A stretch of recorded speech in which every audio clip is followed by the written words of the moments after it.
episode 34 of the History Hotline. My name is Deanna Lincook and I am your host today. Today's episode is called Calypso and Cricket, or maybe Cricket and Calypso, we'll see. Not that it matters too much, but as you can imagine, we're talking about sports. And more specifically, actually, a cricket match that took place on the 29th of June 1950 between the West Indies and England at Lord's.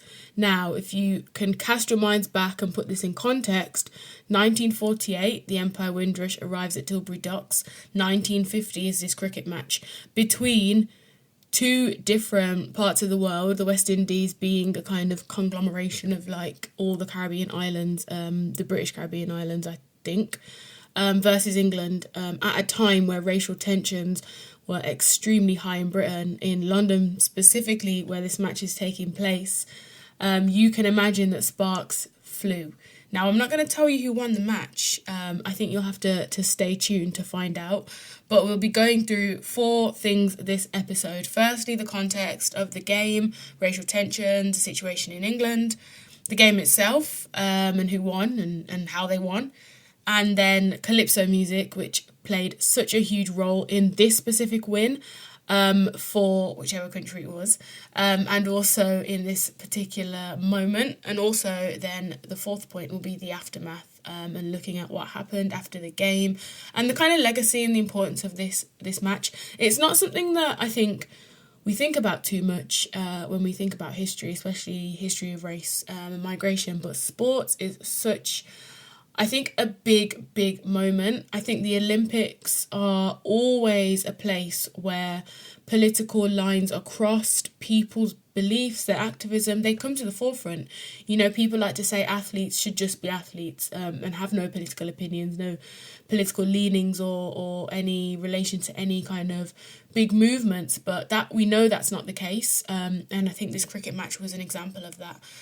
But I also and it's probably one of the ways I began to really enjoy history as a kid was looking at it through sport, specifically, you know, the Black Power salute of 1968 at the World Olympics. I can't remember what country it was in. You know, the games where Hitler was in power, 1936 Olympics in Berlin, where you've got someone like Jesse Owens coming to the front. You've got football matches where big political stances have been made. Players more recently, you know, if we think about Marcus Rashford and his political points that have been made about, you know, children eating, which shouldn't really be political if you think about it. But the less we say about politics, the better, I think, after the weekend that everybody has probably had. But we're going to be getting into this episode shortly. Just to say, I think it's weird for me being here recording on my own with no guest because we've just finished the migration series, which if you are a regular and religious listener, I'm sure you will have listened to all four by now. And, you know, they were fantastic episodes. We were so blessed to have such wonderful guests. It's weird now being on my own with no one on the other side of Zoom or Zencaster or whatever other remote recording technicalities we have. But yeah, today it's just me, so apologies that you'll be dealing with me and just me, but I really hope you enjoy this episode, and let's get into it. So, in 1950, June, in Britain, as we've said, the Empire Windrush, 2 years ago has landed. Not really landed, docked, that's a better word, it's not a plane. And so a few other ships had come as well in that time. So there were estimates say around 5,000 Caribbean people in the whole of Britain at this point. But racial tensions are still really high because, as we know, British people did not know the power of empire across the world, and they didn't understand the relationship that I think black people, brown people and other white people across the world had with Britain as their quote-unquote mother country in some cases. So racial tensions are high. British people are being as racist as they have always been and in some cases continue to be. And so, this match is very important. So to set the scene, cricket is a very long game. If anyone has ever played it or had the poor fortune of watching an extensive amount of cricket. Nowadays we have like 2020 cricket, which is a lot quicker. But at this point anyway, the cricket matches would have been days long. But I think this was the final match that we're going to speak about today. We're not going to go through all the cricketing, wickets and runs and everything, because first of all, I barely know what that means, and second of all, I don't think it's relevant. So we're at the final match. It's at Lord's, which is in London. And of course, the West Indians that were living in Britain would have been really excited. Their countrymen, their fellow men from home were going to be in their country. If they weren't already playing for England, because there are actually West Indian cricketers that would have played in the British leagues in cricket. Leary Constantine was one of them, actually, who we looked at an episode way back a few months ago, I think. Some of the men that played for the West Indies might have already lived in Britain, but for the most part, they would have travelled over to play. The West Indian men, in the majority, they were men that had come on the ships like the Windrush, were keen to go and support. It's reported that there probably were not more than 100 West Indian men in the stands on that day in June. There would have been more supporters outside, and there would have been probably people waiting at home or waiting to hear what had happened on the radio or the newspaper the next day. But the atmosphere was like no other. It's been reported that the supporters brought so much noise, so much joy, so much support for their fellow men. The situation in Britain for black men at that time would have been dire. They would have been very small in numbers, racial tensions are high, struggling to find houses, struggling to find work, potentially missing home and their families back home and still trying to send for them in some cases. And then they have this cricket match. And I don't know if you know any men, West Indian men, women especially, but I know that cricket is big in India and Pakistan as well. Their teams do quite well. But if you know anyone that is a big cricket fan or any sports fan, when it is time for that sport to be played and it's going to be a big match, the excitement is truly there. And this was a case in the West Indies kind of supporting team. So, the supporters were loud, is what has been described. They were commentating on every ball, sound effects, comments. They were banging their pot lids. Rum bottles were being produced by magic, the Gleaner had said. England's Daily Telegraph, they reported on the Calypso that we'll speak about later. But, the fans were making noise. They were here to support to the end their countrymen. Thought it would be a good idea to give a little bit of history to the West Indies cricket team. It's a multinational men's cricket team, and it represents mainly the English-speaking countries in the Caribbean region. It started quite early, a lot earlier than it got its kind of official status as an actual team within, the cricket boards. But yeah, it's made up of about 15 Caribbean territories, mostly the English-speaking countries like Barbados, Trinidad, Jamaica, just to name a few. However, it started as early as the 1890s. And the first kind of representative sides were selected to play visiting English sides in the Caribbean. And then they joined an international ruling body in 1926 and played their first international match in 1928, where they were granted test status. And they became the fourth quote-unquote test nation. So in the early days, they would represent, of course, the British colonies, because most of those, if not all, of those Caribbean territories are under British rule, especially if they're the English-speaking ones. But later they formed the West Indies Federation. The last series they played before the outbreak of the war was against England, actually, in 1939, and then there was a hiatus until 1948. And, this is only, two years before this 1950 Test series in Britain. And up until this point, England had beaten the West Indies in every single match they had ever played. I don't know if I've maybe given away what happens, but up until this point, England had always been victorious. And to be honest, you can't really be surprised, because England literally invented the game of cricket, and then they had their empire, and then they spread this game and taught everybody else how to play so that they could play them and essentially beat them. So really and truly, what are we expecting from England other than another victory? But was that what happened? Well, right, so cricket, as I've said, I'm familiar with the game, but I'm not a pro, so I'm really relying on my internet sources today. So if anyone's listening and is a big cricket fan and I've messed up your game and I've explained it wrong, please forgive me. Right, Test series is one of the ways that people play cricket, and by people I mean international teams. And in this case, it was a 4-match test. Some test series are 3 matches, 4 matches, 5 matches, 6 matches. They can be as little as 1. It could be just a test match, a singular test match. Bit of a tongue twister. So, the dates of these games were from the 6th of May to the 5th of September 1950. Now that is a very long time to be finding out the winner of one series of games. It's kind of like a World Cup, I guess.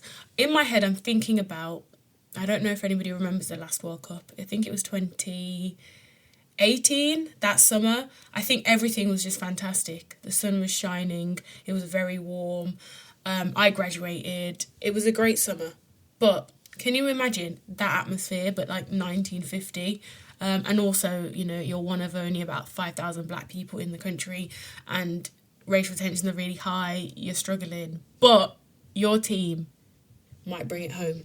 So, just for a little bit of cricketing points, if this goes over your head, I'm sorry, but I think it's interesting to note, actually, that they're about to play 4 matches. So the first match, England win. No surprises there. They've won every single other match since 1890. But the second test, that's the test we're actually speaking about today. That happened on the 29th of June 1950. I thought it was actually the final, because for the final, the whole thing overall, they won 3-1. Surprise! The West Indies win. But this particular game on the 29th of June is the first time the West Indies ever beat England, and it's the second test match. And so the West Indies, they've done it. They've won. And that is why everybody goes crazy. And this is the momentum they need to kind of win overall, which they win 3-1 and they win 3 in a row because England wins the first one. So, Immortalised by the Calypsonians, we are soon to speak about. Sonny Ramdin and Alf Valentine were some of the big names in that cricket match. Sonny Ramdin, of Indian origin from Trinidad and Tobago, a dominant bowler. And between the two of them, him and Alf, they pick up 59 wickets, which is where you get the other person out. Sorry if I'm over-explaining, but I just can't assume that people know about cricket. Alf Valentine is from Kingston, Jamaica. And he, as well, as I said, 59 wickets between them, the kind of standout players of the game. Obviously, cricket is a team sport, so we've got to mention as much of the team as possible. The 3 W's, Clyde Walcott, Everton Weekes and Frank Worrell, all from Bridgetown, Barbados.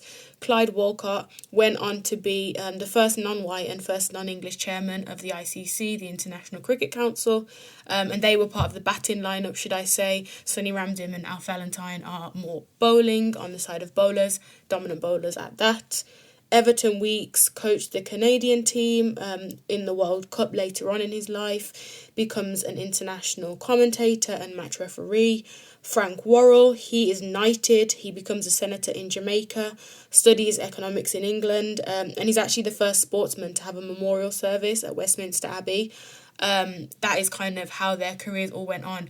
And it's funny because I think cricket isn't really a quote-unquote popular sport with maybe young people today. But back then, cricket kind of was the cool thing to do, especially if you were from the Caribbean. And I think in the Caribbean, it is still the cool thing to do. The West Indies aren't. Let me not pass judgment on the West Indies right now because I'm not really up to date. But from the frustrations of the uncles in my life, you know, that's all we'll say about that, shall we? But there we go, some names. Sonny Ramdin, Alf Valentine, Clyde Walcott, Everton Weekes, Frank Worrell, just to name a few. Obviously, in terms of cricket and the history of cricket, we've spoken about Leary Constantine. If you haven't listened to that episode already, go back and do so. That's talking about cricket pre-World War II. And it's, I think, a lot different to how it is now because a lot of the kind of context is even more fraught with racial tensions, especially with Louis Constantine and his case against Imperial London Hotels of racial discrimination, but not because racial discrimination wasn't illegal then, as in it was bad.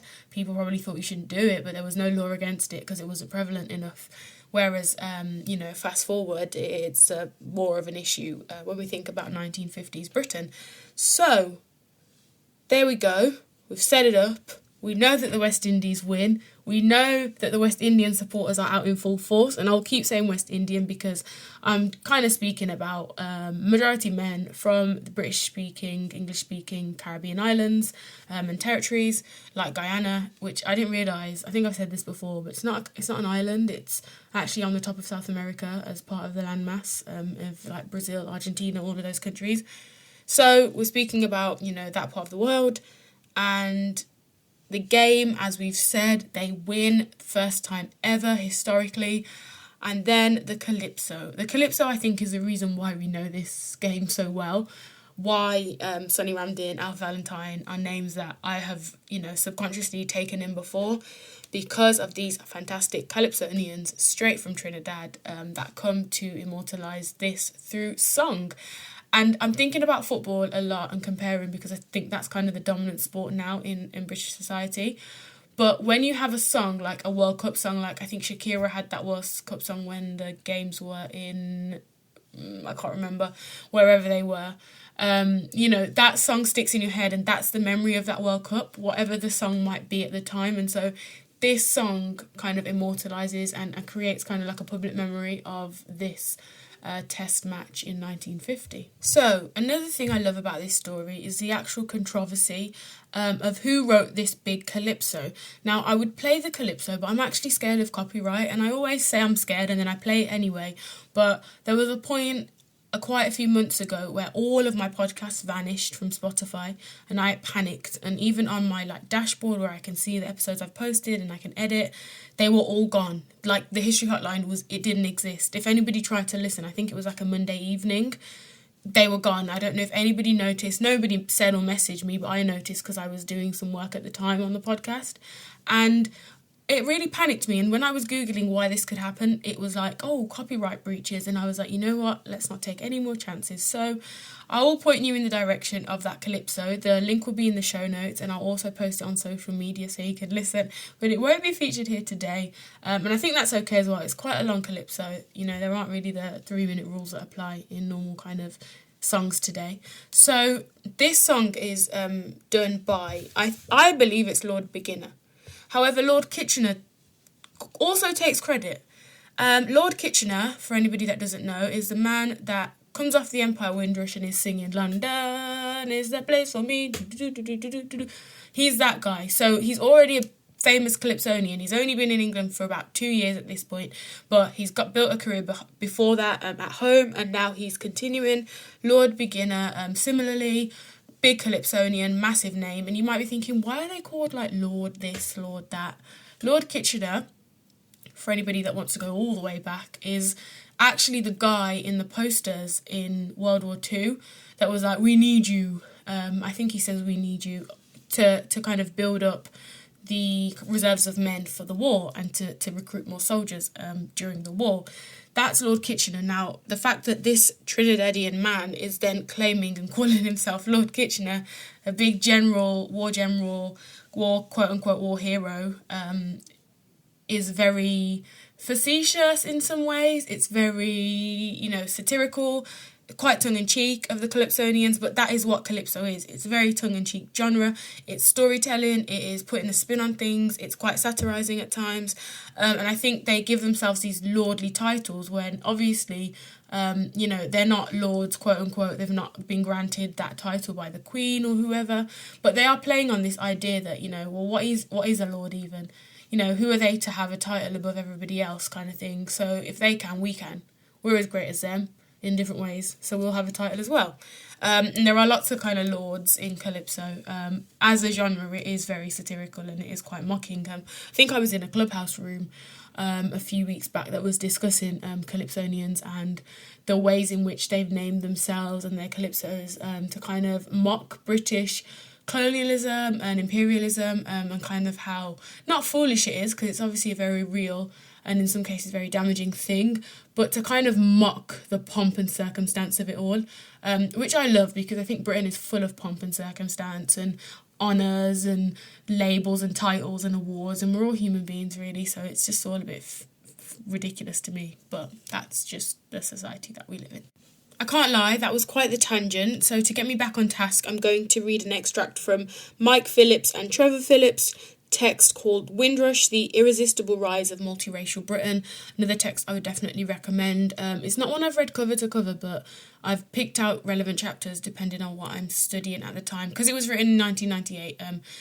It is speaking about Britain from the context of like multiculturalism, which was bit more of a buzzword than it is now, and that kind of thing. So this is a quote from Lord Kitchener, who, as I said, was one of the Calypsonians, and he says, this is about at the end of the match, the West Indies had secured the victory, fans invaded the pitch ready to party. As I said, they had already been very verbal and vocally present during the game, banging dustbin lids, pot lids, drinks were flowing, food was flowing. You know, Caribbean people know how to party, they know how to eat, they know how to have a good time, and this is exactly what they were doing. I think it was some probably much needed relief from the everyday drudgery of Britain and its racism and problems that it was creating for black people. So, his memories of the day, and I quote, "I went there with a guitar and we won the match. After we won the match, I took my guitar and I called a few West Indians and I went around the cricket field singing. And I had an answering chorus behind me. And we went around the field singing and dancing. That was a song that I made up. So while we're dancing up, come a policeman and arrested me. And while he was taking me out of the field, the English people boo him. They said, 'Leave him alone. Let him enjoy himself. They won the match. Let him enjoy himself.' And he had to let me loose because he was embarrassed. So I took the crowd with me, singing and dancing from Lord's into Piccadilly in the heart of London. And while we're singing and dancing and going to Piccadilly, the people opened their windows wondering what's happening. I think it was the first time they'd ever seen such a thing in England. And we're dancing in Trinidad style, like mass, and dance right down Piccadilly and dance around Eros." So, as you can imagine, this scene, they've invaded the pitch. You know, it's completely, the match has been won, it's over, and they're on the pitch. Guitars, music, and there's a beautiful picture that whenever I see, I just smile, I beam, because it's just a group of black people full of joy. And it's not something I feel like we see often enough, unfortunately. But they're on the pitch with their guitars, and, you know, Lord Kitchener was arrested momentarily. The English crowds are booing, saying, let them enjoy, let them have a good time. He said it's like mass. If you don't know what mass is part of carnival culture. It's where you dress up, you kind of sometimes can become a different kind of being or representation of something else, and you have a good time and you party, essentially, in its most simplest form. And that's exactly what they're doing. Now, Lord Kitchener here is telling us that's a song he made up, but Lord Beginner would tell you a different story. And you can hear, I think Lord Kitchener did make up a song, though. I just think it's not the song that is remembered by the majority of people, which I'll put in the show notes, you can listen to after. So, you know, it's immortalised, this moment is kind of stamped in, and it's also remembered by the papers because, as he said, you know, he doesn't think the English people have ever seen anything like this before, and I think he's right. You know, Carnival doesn't exist yet. Notting Hill Carnival or St Pancras Town Hall Carnival, as it first started, comes later on in the 50s. So prior to this, you know, I don't think British people maybe were even aware of the way in which Caribbean people celebrate and party. And as we've said, there are only about 5,000 Caribbean people in Britain at this point. I don't know, like I've taken that quote from somewhere, but I can't even wrap my head around it myself that there was such a small amount of Caribbean people. I know we're still a minority in this country, but 5,000 is really, really small. To be dotted around the cities is wild to me. So since I'm not going to put the actual song link in, I'm going to butcher it by reading out the lyrics in this very strong British accent that I possess. Not at all in the Calypsonian Trinidad way. I'm sorry, forgive me. But cricket, lovely cricket. The Calypso is called Victory Calypso, by the way. And it is about, Sonny Ramdin predominantly and Al Valentine. And then the 3 W's that I mentioned earlier, Walcott, Weeks and Worrell. So, cricket, lovely cricket at Lords where I saw it. Cricket, lovely cricket at Lords where I saw it. Yardley tried his best, but Goddard won the test. They gave the crowd plenty fun. Second test and West Indies won. Chorus, with those 2 little pals of mine, Ramdin and Valentine. Walcott, Weeks and Worrell held up their name with wonder shots throughout the game, but England was beaten clean out of time with the spin bowling and Ramdin and Valentine. West Indies was feeling homely, their audience had them happy. When Washbrook's century had ended, West Indies' voices all blended, hats went in the air, people shout and jump without fear. So at Lords was the scenery, it bound to go down in history. And down in history it has gone. I'm here now on the History Hotline talking about it. Sorry for the lack of Trinidadian Calypsonian accent melody.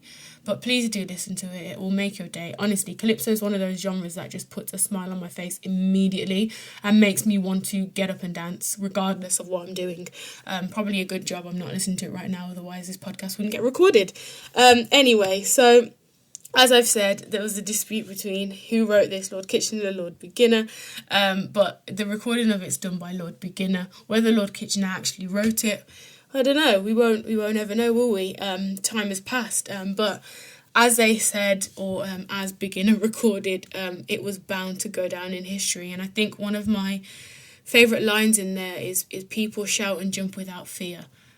This kind of one moment where, as I said, the picture of them invading the pitch and the joy and happiness on their faces of a time that I just can't imagine the weight on their shoulders of trying to find a house, trying to find work, thinking about their family back home. The kind of weight of racism, it's not something that's spoken about, but it can be a very debilitating force. Thinking that, a whole society is against you, doesn't like you, doesn't care for you, without even knowing you, really. But this kind of moment of, respite, of relief is very clear in the Calypso and in some of the imagery we see with this moment in history. And obviously, as we've mentioned, the 3 W's, Worrell, Walcott and Weeks, Sonny Ramdin, Al Valentine, all mentioned.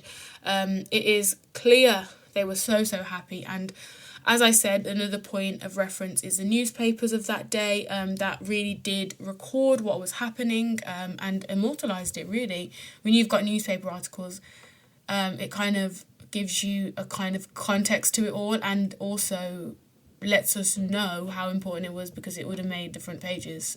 Or if it didn't, then we would know that too. So I won't read out every single possible headline or article, but Daily Telegraph and the Morning Post said, Calypso sung at Lords. Probably the first time Calypso was sung at Lords. The Times, the West Indian supporters created an atmosphere of joy such as Lords had never known before.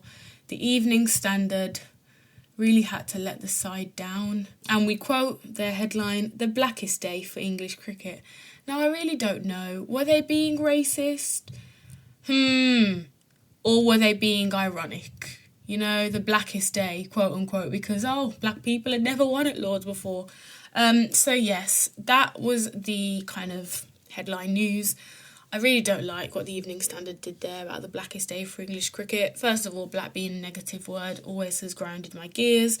But secondly, yeah, you know what I'm alluding to there. So not to leave on a less positive note, I think the fact that West Indian supporters created an atmosphere of joy such as Lords had never known before is quite a nice thing. It probably should end on that one from the Times instead of the others. And, the fact that they were beating out time on dustbin lids, bottles of rum were produced like magic, which was a Gleaner's headline, as I mentioned earlier. It just seemed like a fantastic day for West Indian people in Britain and a moment of maybe peace, a nice moment of respite to kind of forget the worries of the world and British society and navigating it in the way that they were having to do. at this point. So that is all we have time for today. I hope you have a wonderful week. If you are listening this week, go out, be great, do all the things that you desire and plan to do. And I'll see you here next week for the next episode. Thank you so much for listening. Goodbye.